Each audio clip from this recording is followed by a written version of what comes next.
Essa mensagem foi ministrada no templo da Igreja Batista Nova Jerusalém, bairro Betânia, Ipatinga.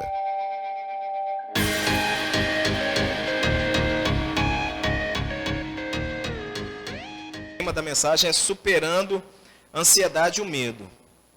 Filipenses capítulo 4, do versículo 4 até o versículo 8, está escrito assim: Alegrem-se sempre no Senhor. Novamente direi, alegrem-se. Seja a amabilidade de vocês conhecidas por todos. Perto está o Senhor. Não andem ansiosos por coisa alguma, mas em tudo, pela oração e súplicas, e com ação de graças, apresentem seus pedidos a Deus. E a paz de Deus, que excede todo entendimento, guardará os seus corações e as suas mentes em Cristo Jesus. Finalmente, irmãos, tudo que for honesto, tudo que for nobre, tudo que for correto, tudo o que for puro, tudo que for amável, tudo que for de boa fama, se houver algo de excelente ou digno de louvor, pensem nestas coisas. A minha tradução é a Nova Versão Internacional, a NVI. Nós estamos vivendo tempos difíceis. E vou dizer uma realidade para todos vocês. Todos nós estamos sujeitos a viver em algum momento da nossa vida um sentimento, passar por uma situação de ansiedade ou de medo. O que nós precisamos entender e colocar em prática é que, mesmo em meio a essas situações, nós devemos desenvolver o mesmo sentimento que o apóstolo Paulo desenvolveu e ensinava à igreja de Filipos, que era alegrar-se no Senhor. Mesmo ansioso, mesmo com medo, a resposta dele é a seguinte: alegrem-se no Senhor. Como nós estamos em uma ministração para trazer superação ao medo ou à ansiedade, eu vou fazer duas perguntas aqui, para que você possa identificar na sua vida situações que te deixam ansioso ou com medo. Não precisa responder para mim não, tá? É uma resposta pessoal, só para você fazer uma autoanálise. E a primeira pergunta é: quando é que eu fico ansioso? Pense aí, você e você mesmo. O que costuma trazer para você a ansiedade? Agora eu vou fazer a mesma pergunta. Foi rápido, né? O tempo de resposta. Você pode estar pensando aí, mas vamos lá. Eu vou fazer a mesma pergunta a respeito do medo. Quando é que eu fico com medo? Quais são as situações que eu vivo que disparam em mim o sentimento de medo? Pensou aí? As palavras mais comuns que nós usamos nesses tempos pós-modernos são ansiedade, estresse, medo, tenso, tensão, né? Essas palavras, elas têm significados diferentes, mas elas nos mostram os problemas que enfrentamos neste século. Quem nunca se sentiu ansioso? Quem nunca passou por um momento em que ficou inseguro, preocupado ou com medo, ou o coração parecendo uma bateria de escola de samba? Tic-tum, tic-tum, tic-tum, tic-tum. A pressão vai lá nas alturas, ficou nervoso e não conseguia ficar focado de jeito nenhum. Como já dizia o pastor Max Lucado, a preocupação que a gente tem, ela nunca clareou um dia, a preocupação, ela nunca pagou as nossas contas, ela nunca resolveu os nossos problemas. A ansiedade, ela faz com que a gente perca o foco, ela faz com que a gente perca a concentração. E quando eu tenho metade da minha mente ocupada ou preocupada, somente o que sobrou da outra metade da minha mente é que vai pensar em alguma solução ou em algum tipo de resposta para aquilo que eu estou passando. Então é metade da mente funcionando. Existem pessoas que ficam tão ansiosas que isso acaba trazendo efeitos psicossomáticos. Ou seja, vocês sabem o que é psicossomático? Não sabem? Ou seja, o corpo ele vai adoecer por causa de problemas que estão aqui na minha mente. Eu já conheci pessoas que deram paralisia facial e se fazia todo tipo de exame e descobriu que não era AVC. O que aquele meu amigo tinha não era AVC. Ele estava com um problema emocional, mas um lado do corpo dele travou todo, parecendo que ele estava sofrendo um AVC. A ansiedade ela pode ser considerada, a ansiedade ela pode ser causada por algo que nós consideramos muito importante e que nos deixa preocupados. É o medo de ficar desempregado, medo de assalto, medo até de injeção. Você já deve ter visto algum vídeo aí de gente desmaiando na hora de tomar vacina. Não é mesmo? Isso é um exemplo.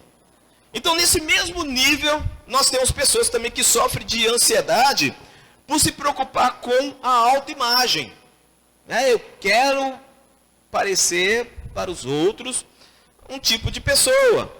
E tem gente também que se preocupa em demasia com a rejeição, que pode sofrer de outras pessoas. E com diversas situações que nós passamos pelo dia a dia, que hoje são novidades para algumas pessoas. É falar em público, dirigir uma reunião, ser líder de uma empresa, né? Tudo isso pode gerar um estresse enorme na pessoa. Em resumo, no momento de conflito, no momento de dificuldade, eu vou ter que tomar uma atitude. Eu vou ter que fazer uma escolha. E fica aquele medo, aquela ansiedade e a pergunta assim, será que eu tomei a decisão correta? Então nós temos o antes e o depois de ter tomado uma atitude. Isso causa muito estresse para a gente.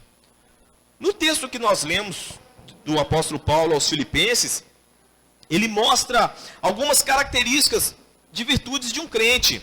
Ele fala, né, alegria no Senhor, ser amável com outra pessoa, não ser ansioso, antes de tudo colocar a nossa preocupação em oração diante de Deus, meditar nas coisas excelentes que vêm da parte de Deus. Tudo isso ele vem falando nesses versículos que nós lemos.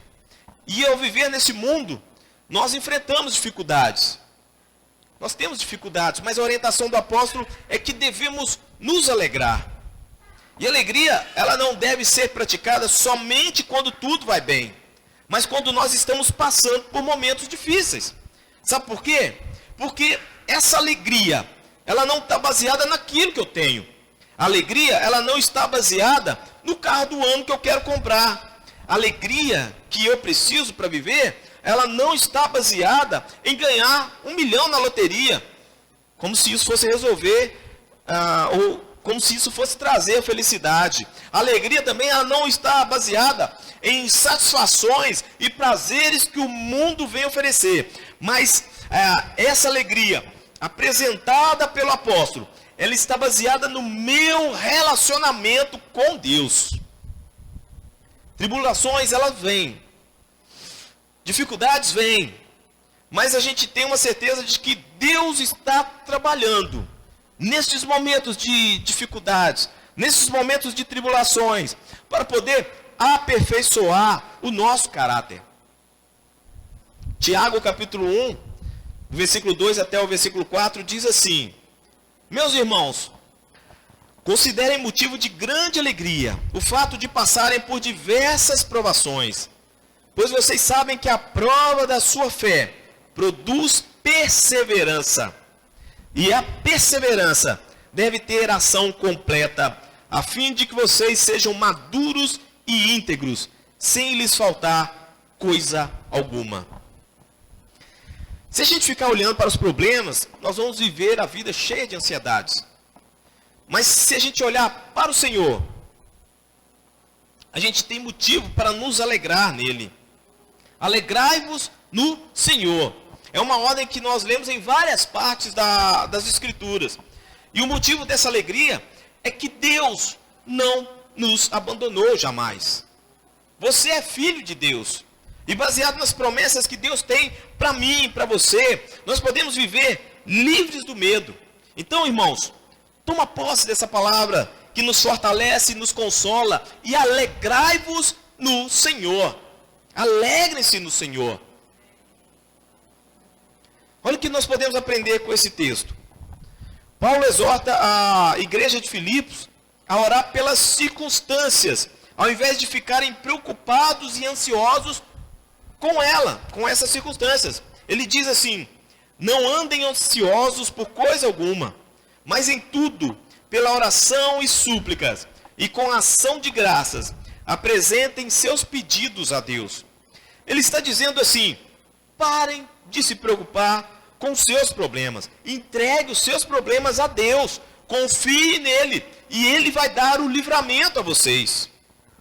E o versículo 7 diz assim: e a paz de Deus, que excede todo entendimento, guardará os seus corações e as suas mentes em Cristo Jesus.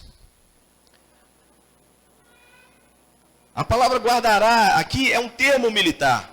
O apóstolo está dizendo que a nossa mente está num grande campo de batalha e precisando de um exército para protegê-la. E é aí que entra a paz de Deus. Ela vai defender a nossa mente das influências externas que a todo momento procuram nos corromper e nos deixar com medo. Mas a paz de Deus nos faz ficar concentrados na verdade, pois é a verdade que liberta. Quanto mais nós vivemos uma vida em oração, menos ansiedade e menos medo eles ficam nos rodeando. Quanto mais vivemos uma vida de oração, menos ansiedade e menos medo ficam nos rodeando. O Senhor Jesus disse para não ficarmos ansiosos com a nossa vida. A oração, ela vence a ansiedade. E no versículo 8 está escrito: finalmente, irmãos, tudo que for verdadeiro, tudo que for nobre, tudo que for correto, tudo que for puro, tudo que for amável, tudo que for de boa fama, se houver algo de excelente ou digno de louvor, pensem nessas coisas. Tem um ditado que diz que você é o que você pensa. E é mais ou menos isso que o apóstolo está dizendo.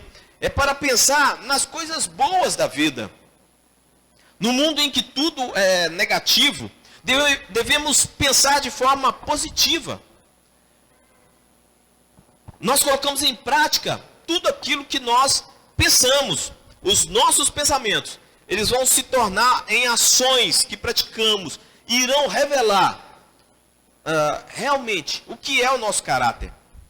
Por isso que ele fala: tudo que for verdadeiro, tudo que for nobre, tudo que for correto, tudo que for puro, tudo que for de boa fama, tudo que for digno de louvor, nisso pensai. Então, nesse versículo 8, o apóstolo fala para pensarmos nessas virtudes que eu citei aqui.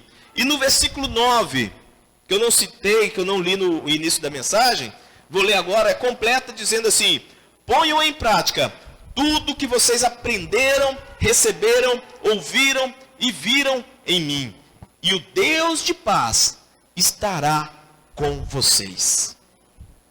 Ponham em prática tudo que vocês aprenderam, e o Deus de paz estará com vocês. É possível ter a paz de Cristo tomando o nosso coração e a nossa mente no lugar da ansiedade e do medo.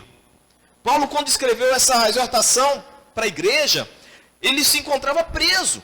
Olha a situação do apóstolo. Ele estava preso e ensinando os outros a viverem alegres com Deus, assim como ele estava alegre, mesmo privado da sua liberdade. Difícil, né? Agora imagina você num barquinho. Vamos fazer uma alegoria aqui. Imagina você num barquinho. Como canta aquela musiquinha de criança? É Pedro, Tiago. Quem vai me ajudar aí? Pedro, Tiago e João no barquinho no mar da Galileia. Imagina então você está no barquinho, assim como canta na musiquinha da criança. Imagina você nesse barco e de repente começa uma tempestade em alto mar.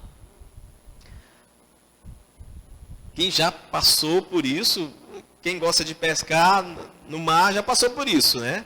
Não fique pensando que a paz acabou por causa da tempestade. Vamos agora trabalhar nessa questão aqui. Não fique pensando que a paz acabou por causa da tempestade. Pensando assim, eu nem devia estar nesse barco. Eu não devia estar passando por isso. Ó vida, ó céus, o que vai ser de mim? Eu não sei nadar. Esse barco vai afundar e vai morrer todo mundo. Fica assim não, meu irmão. Não perca a paz. Agora eu quero que você saiba o seguinte, ainda dentro da alegoria do barquinho. O que vai determinar se você vai ficar em paz no meio dessa tempestade, não será como você vai remar o barco. O que vai determinar se você vai ficar em paz no meio dessa tempestade, não será se você tem um colete salva-vidas neste barco. O que vai determinar se você vai ficar em paz no meio dessa tempestade, não é se você tem um baldinho para ficar tirando a água que vai entrar dentro desse barco. O que vai determinar se você vai ficar em paz no meio da tempestade é a presença de Jesus no seu barco. A presença de Jesus no seu barco. Ele prometeu uma paz que o mundo não pode dar. Ele disse, eu deixo a minha paz, eu dou a minha paz. A minha paz é diferente do mundo, né? Eu dou a minha paz. Então Jesus dá uma paz. Ele nos traz uma paz que o mundo não pode dar.